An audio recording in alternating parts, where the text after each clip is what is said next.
Allahumma salli ala Muhammad wa ali Muhammad wa ajil farajahu wa farajana bihim. Assalamu alaikum wa rahmatullah. Alors, nous sommes dans le mois de Ramadan. Nous sommes dans l'épisode ou l'émission Jurisprudence du jeûne. Alors, nous allons parler des conditions obligatoires du jeûne. Beaucoup de musulmans jeûnent chaque Ramadan. Mais saviez-vous que dans la loi islamique, tout le monde n'est pas obligé de jeûner? Alors, aujourd'hui, nous allons voir qui doit réellement jeûner et qui n'en est dispensé par miséricorde divine. Bienvenue à vous, partagez et abonnez-vous. Dans les épisodes précédents, nous avons vu l'intention du jeûne, les catégories du jeûne, et aujourd'hui, nous répondons à une question essentielle. Il s'agit de sur qui le jeûne du Ramadan devient-il obligatoire? En jurisprudence islamique, le jeûne n'est obligatoire que si certaines conditions précises sont réunies. Si une seule condition manque, le jeûne n'est pas obligatoire.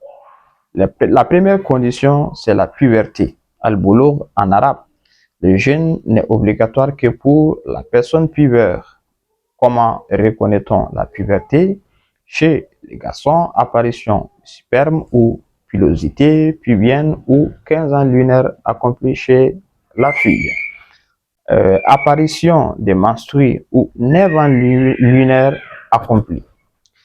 Avant cela, l'enfant n'est pas obligé de jeûner, mais il est recommandé de l'habituer progressivement sans lui nuire physiquement. C'est très important. Si un enfant jeûne, il est récompensé, mais s'il ne jeûne pas, il n'a aucun péché.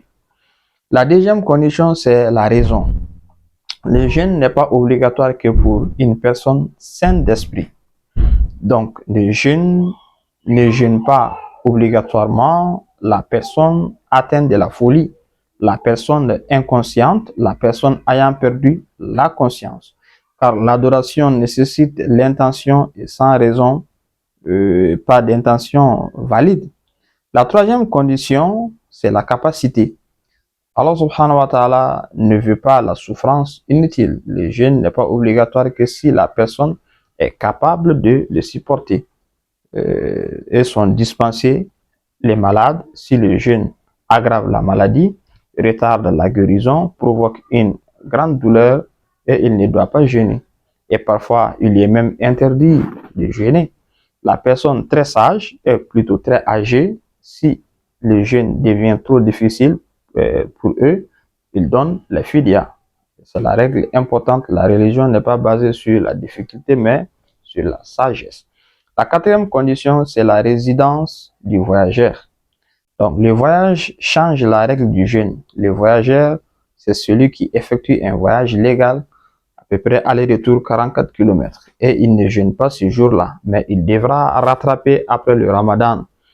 Exceptionnellement, le voyageur doit jeûner s'il reste 10 jours dans un lieu et le voyage pour un travail permanent, comme les chauffeurs, les pilotes, etc.